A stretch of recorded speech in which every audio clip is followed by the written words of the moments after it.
Shalom Bapak Ibu Saudara, selamat datang kembali di Sela. Apa kabar Bapak Ibu Saudara semuanya? Saya berharap saudara tetap sehat, tetap semangat, dan kehidupan saudara tetap menjadi berkat. Tapi jika ada yang barangkali mengikuti Sela saat ini dalam kondisi yang tidak baik, ada yang sedang kondisi tubuhnya tidak fit, atau mengalami pergumulan dalam kehidupan, saya berdoa melalui Sela pada hari ini, saudara disegarkan, iman saudara dibangkitkan, dan saudara kembali akan bersemangat di dalam Tuhan. Mari kita memulai Sela kita di dalam doa. Bapa dalam surga, kami mau menyerahkan waktu kami untuk Tuhan beracara melalui pujian penyembahan, melalui pemberitaan firman-Mu pada hari ini. Sungguh-sungguh Tuhan akan melawat setiap kami yang mendengarkan dan mengikuti Sela pada hari ini. Segala hormat, pujian, kemuliaan hanya bagi Engkau. Di dalam nama Tuhan Yesus kami berdoa. Amin.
Beberapa waktu yang lalu kita sebagai umat Kristiani merayakan Paskah, yang adalah peringatan akan pengorbanan serta kemenangan Tuhan kita Yesus Kristus atas dosa dan maut.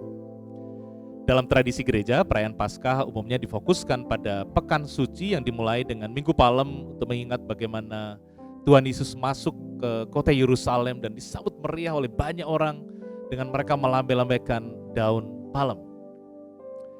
Dan beberapa hari kemudian adalah Kamis Putih, di mana Yesus membasuh kaki murid-muridnya serta memimpin perjamuan yang terakhir.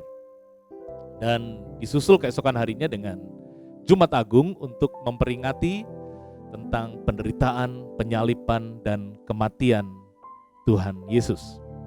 Serta tentu saja puncaknya adalah Minggu Paskah, di mana kita merayakan kebangkitan Yesus atas maut. Bapak Ibu Saudara, hari ini kita akan memfokuskan perhatian kita kepada kebangkitan Tuhan Yesus. Tahukah saudara, kebangkitan Yesus dari kematian adalah sebuah peristiwa yang sangat fundamental, sangat penting dalam iman kekristenan kita. Peristiwa ini membuat kekristenan itu berbeda dan spesial, unik dibandingkan dengan kepercayaan atau agama-agama yang lain. Anda bisa menemukan makam para pendiri agama-agama di dunia, namun hanya makam Tuhan Yesus yang kosong hingga hari ini. Sebagai informasi atau disclaimer bahwa sebagian besar dari materi yang saya bawakan ini saya sadur dari pengajaran seorang apologet atau pembela iman Kristen yang bernama Sean McDowell. Beliau adalah seorang profesor dan penulis dari Biola University Amerika Serikat dan juga adalah anak dari apologet kawakan bernama Josh McDowell. Dan karenanya izinkan saya dalam Sela pada hari ini membagikan kebenaran yang lebih sedikit bersifat teologis dan bukan hal praktis seperti yang biasa saya bawakan. Mengapa kebangkitan Yesus sangat penting bagi iman percaya kita? Kebangkitan Yesus sangat penting karena peristiwa itu menjawab 3 pertanyaan terbesar berkenaan dengan kehidupan kita sebagai umat manusia. Pertanyaan yang pertama adalah, apakah Allah itu ada? Apakah Allah itu ada? Ini adalah salah satu pertanyaan terpenting yang memiliki implikasi atau dampak kepada semua area kehidupan umat manusia. Mungkin ada di antara saudara yang bertanya, apa sih hubungannya kebangkitan Yesus dengan keberadaan Allah? Apa hubungannya? Saudara, mari kita sudah keluar ke parkiran misalnya dan terkejut karena melihat ada penyokan besar yang baru di kendaraan saudara. Dan sewaktu saudara bertanya kepada juru parkir, "Pak, kenapa ini Pak?" Dia menjawab, "Oh Pak, maaf, tadi saya lihat ada bulu burung yang jatuh dari atas dan kemudian mengenai kendaraan Bapak dan jadinya kendaraan Bapak penyok begini." Jika saudara cukup waras, tentu saja saudara tidak akan mempercayai apa yang dikatakan Pak juru parkir tersebut, karena penyokan yang sebesar itu membutuhkan penjelasan yang lebih masuk akal. Dan penjelasan tentang bulu burung yang jatuh dari langit tentu saja tidak cukup untuk menjawab atau menjadi penjelasan yang cukup bagi penyokan tersebut. Nah, sekarang mari kita pikirkan ini. Kurang lebih 2000 tahun yang lalu, jauh sebelum ada kemajuan teknologi dan medis yang kita miliki sampai sekarang ini, ada seorang guru atau rabi Yahudi yang berkata tentang dirinya, itu ada di kitab Markus pasal 9, bahwa anak manusia akan diserahkan ke dalam tangan manusia dan mereka akan membunuh dia, dan 3 hari sesudah ia dibunuh, ia akan bangkit. Dia mengatakan, saya akan mati dan saya akan bangkit. Dan apa yang diucapkan itu kemudian benar-benar terjadi, bahwa dia kemudian dibunuh, disalib, dan 3 hari kemudian dia hidup kembali. Maka ini adalah sebuah penjelasan yang kuat, penjelasan supernatural akan adanya kuasa atas kehidupan dan kematian. Peristiwa itu adalah sebuah pernyataan di depan banyak orang bahwa ada kuasa yang jauh melampaui kemampuan manusia. Dan kuasa yang demikian itu hanya bisa berasal dari pribadi yang maha kuasa, yaitu Allah sendiri. Penjelasan yang paling masuk akal mengapa Yesus sendiri bisa bangkit dari kematian adalah bahwa ada Allah di sana. Kebangkitan Yesus ini meneguhkan semua mujizat Yesus, yang mana hal itu juga menunjukkan bahwa hanya Allah yang sanggup atau bisa melakukannya. Mulai dari mengubah air menjadi anggur, menyembuhkan orang yang buta, membangkitkan orang yang lumpuh, memberi makan 5.000 orang, hingga bahkan membangkitkan orang dari kematian. Saudara yang terkasih di dalam Tuhan, jika Yesus telah bangkit dari kematian, maka hal itu menjadi sebuah bukti supernatural bahwa Allah itu benar-benar ada. Pertanyaan kedua yang bisa dijawab dari kebangkitan Yesus adalah agama mana yang benar? Kepercayaan mana yang benar? Dari semua tokoh agama utama, Yesus adalah satu-satunya yang mengaku sebagai Tuhan dalam rupa manusia dan melakukan banyak mukjizat di depan umum seperti yang tadi telah saya singgung sebelumnya. Dan semuanya itu membuktikan klaimnya sebagai Tuhan dan bahwa kekristenan, agama Kristen, itulah sebuah kepercayaan yang benar.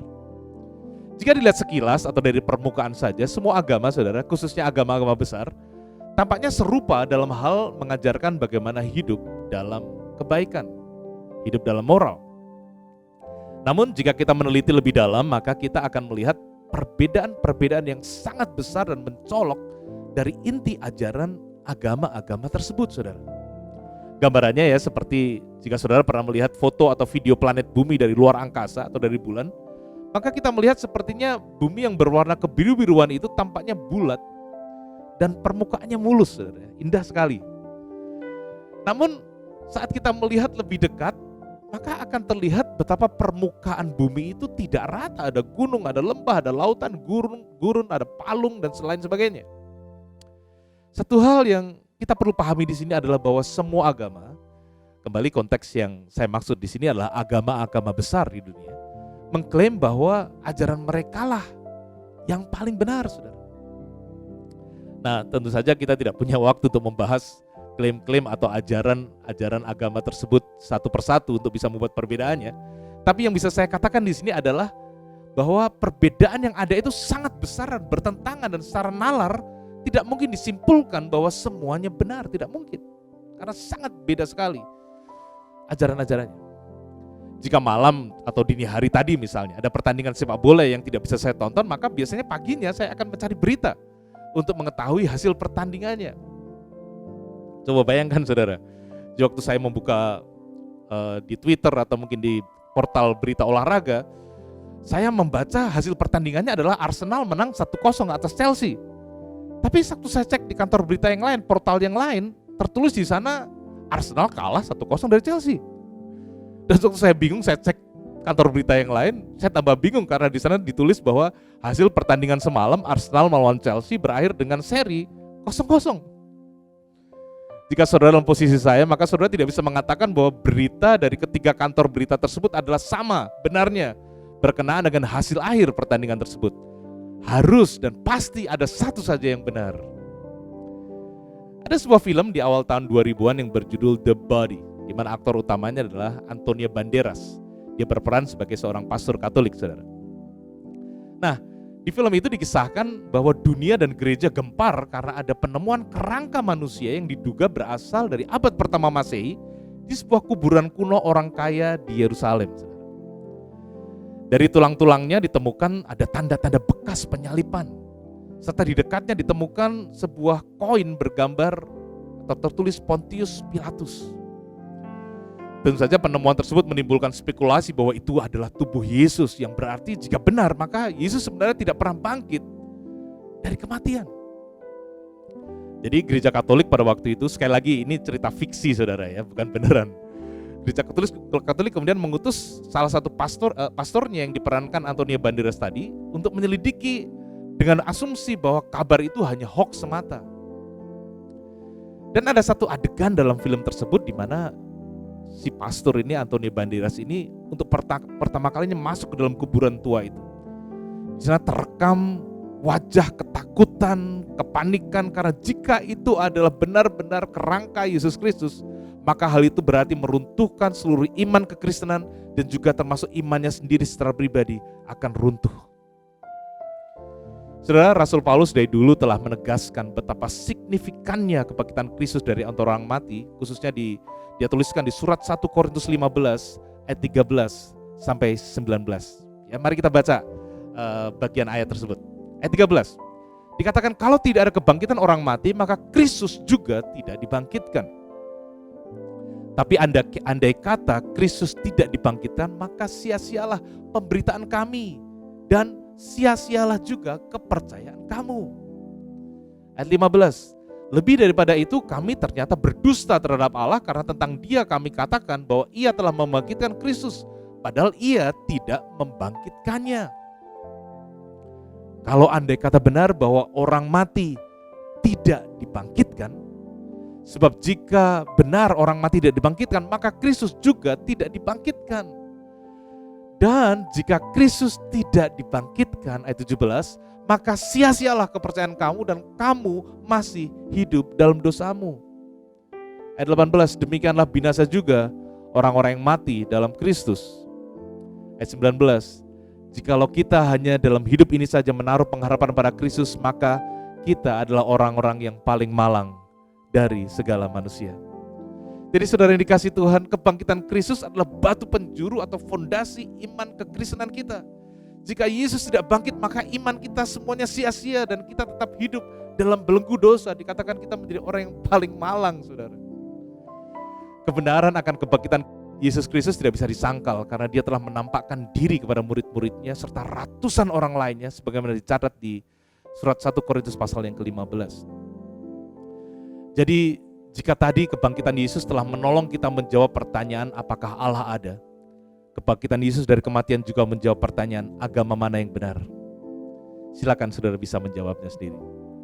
Nah saudara, tentu saja sebagai orang percaya, orang Kristen yang tinggal di masyarakat yang majemuk secara agama seperti di Indonesia, kita harus menghormati, kita harus menghargai iman, kepercayaan, akidah saudara-saudara kita yang lain tersebut.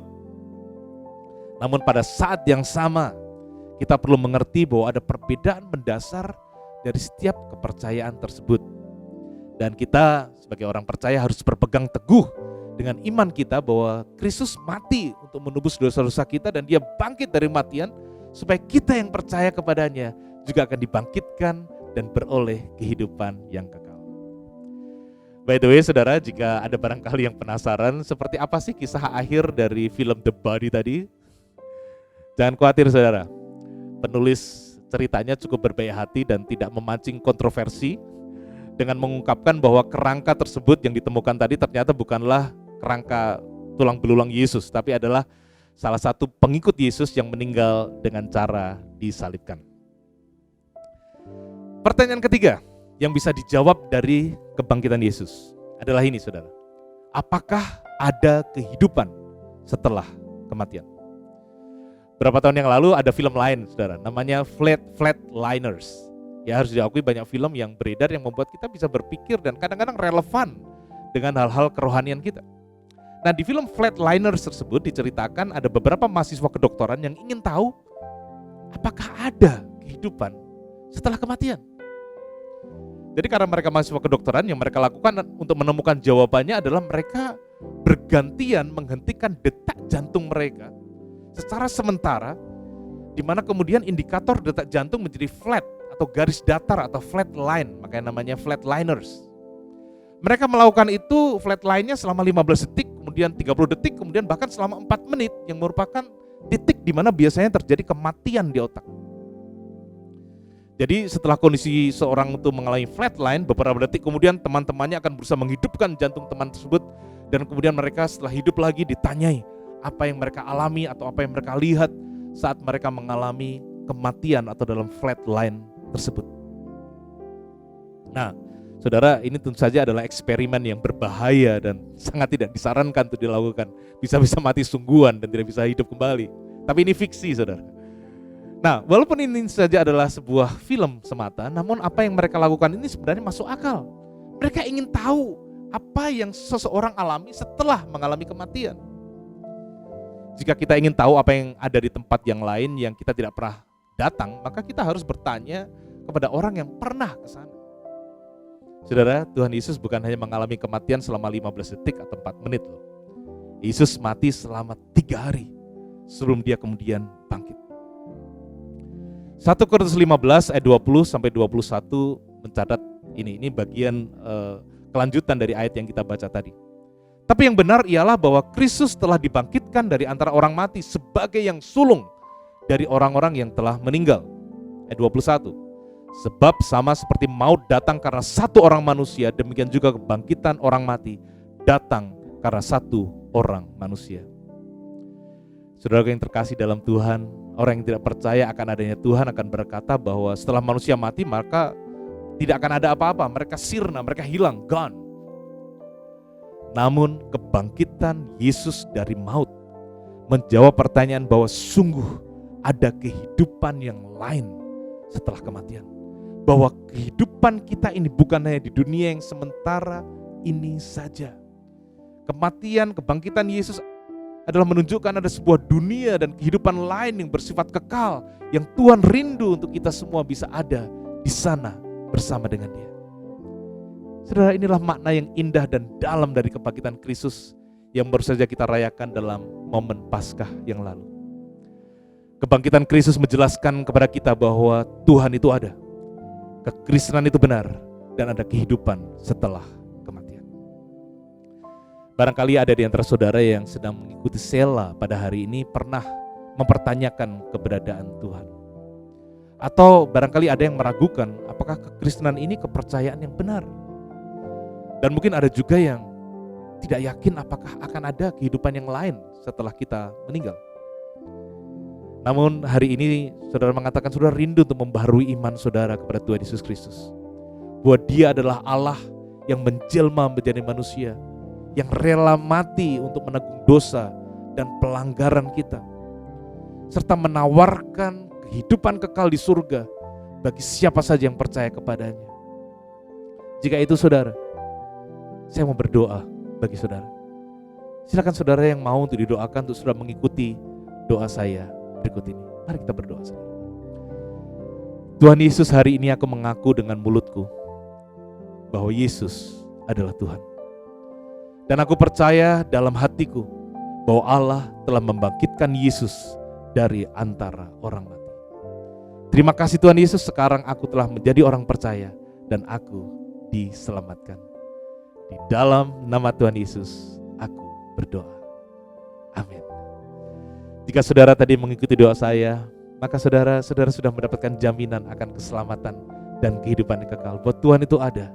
Buat Tuhan sungguh-sungguh mengasihi saudara. Dan Tuhan menyediakan sebuah kehidupan yang kekal bersama dengan Dia selama-lamanya. Saya harap pesan hari ini memberkati setiap saudara. Tuhan Yesus memberkati.